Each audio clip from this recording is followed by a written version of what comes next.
Hello and welcome to today's devotion on Thursday the 16th of July.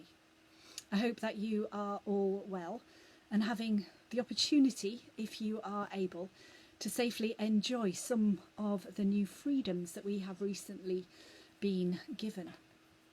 Looking at the daily lectionary found in the Methodist Prayer Handbook, today's reading from the Gospels is one that was missing from my Bible when I first went to look it up. And that confused me at first until I realised what the reading was and found it added on at the end of the Gospel.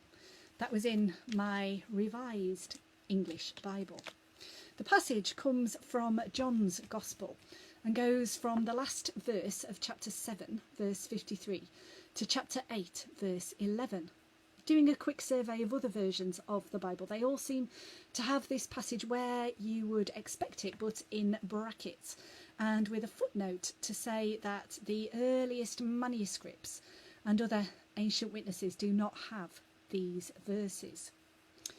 This passage isn't one that is included in the lectionary, the set readings that are often used on a Sunday in worship, but it is a very familiar one, which I'm going to share with you. It's the story of the woman who was caught in adultery, which straight away begs the question of what happened to her partner in crime, as it were, who must also surely have been caught in adultery.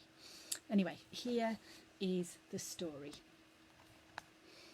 Then each of them went home, while Jesus went to the Mount of Olives. Early in the morning he came again to the temple. All the people came to him, and he sat down and began to teach them. The scribes and the Pharisees brought a woman who had been caught in adultery, and making her stand before all of them, they said to him, "Teacher, this woman was caught in the very act of committing adultery. Now, in the law, Moses commanded us to stone such women. Now, what do you say?" And they said this to test him, so that they might have some charge to bring against him. Jesus bent down and wrote with his finger on the ground. When they kept on questioning him, he straightened up and said to them, "Let anyone among you who is without sin be the first to throw a stone at her." And once again he bent down and wrote on the ground. When they heard it, they went away, one by one, beginning with the elders, and Jesus was left alone with the woman standing before him. Jesus straightened up and said to her, "Woman, where are they? Has no one condemned you?" She said, "No one, sir." And Jesus said, "Neither do I condemn you. Go your way, and from now on, do not sin again." I think it's a lovely story that shows God's love and acceptance for each of us. That verse, "Let anyone among you who is without sin be the first to throw a stone at her," is the one that is really familiar. We talk about casting the first stone, a phrase that is described as a suggestion to not criticise others when you personally are not perfect. It reminds me of Jesus' teaching on judging others, talking about specks in the eyes of others and logs in your own eye, and also that verse from one of my favourite passages in Luke's Gospel. It's chapter 6, verse 37. "Do not judge, and you will not be judged. Do not condemn, and you will not be condemned. Forgive, and you will be forgiven." It's not our job to judge. In fact, it's better for us if we don't judge. Instead, let's chill, relax, leave the judging to God. It's not our responsibility. Another of the things that I have uncovered in my lockdown sorting out and tidying up is this book of prayers that I started to put together when I was at school. I think it was for a guide badge, but I'm not sure that I ever finished the badge. The prayer that I thought about, that I remembered, is described as a Sioux Indian prayer. O Lord, help me never to judge another until I have walked a week in their moccasins. Amen. Thinking of our current situation, it's not our responsibility to judge how other people are coping with lockdown and with the experience of living through a pandemic. It's a completely different experience for each of us. Whether you are a key worker, continuing to work full-time or more through it all, whether you're working from home, and everybody's home situation is different and unique. Whether you have school-age children at home, and that situation can depend a lot on what age those children are.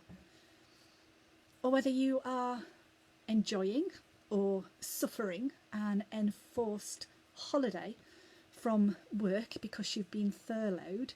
And in that situation, you may either be secure in the knowledge that you will have a job to return to, or you may be facing redundancy. Whether you're stuck at home, unable to do all the things that normally fill up your days. Who are we to judge how others are coping or not coping with lockdown? Each of us is different and are in different situations. Mental health is another factor to throw into that mix, and it's a reminder to us to continue to care for each other, to continue to make those phone calls and to let people know that they are not alone, but are part of the loving, caring family of the church. I just want to express my appreciation for all the phone calls that are being made, all the care that is being shown, and all the prayers that are being prayed throughout our circuit. Just as it's not our responsibility to judge how people are coping with lockdown, it's not our responsibility to judge the speed at which people are prepared to come out of lockdown. Some of us may be the first out of the door, while others of us might be feeling that actually we don't want to venture out until a vaccine or a cure has been found. However we personally feel about this, let us not judge others who feel differently. I'm wondering how long it's going to be before I am able to hug my mum and dad, and whether I'm just going to have to self-isolate for 2 weeks in order to be able to do that. I've seen some lovely videos and photos on Facebook of family members reunited after weeks or months apart and sharing in that first hug.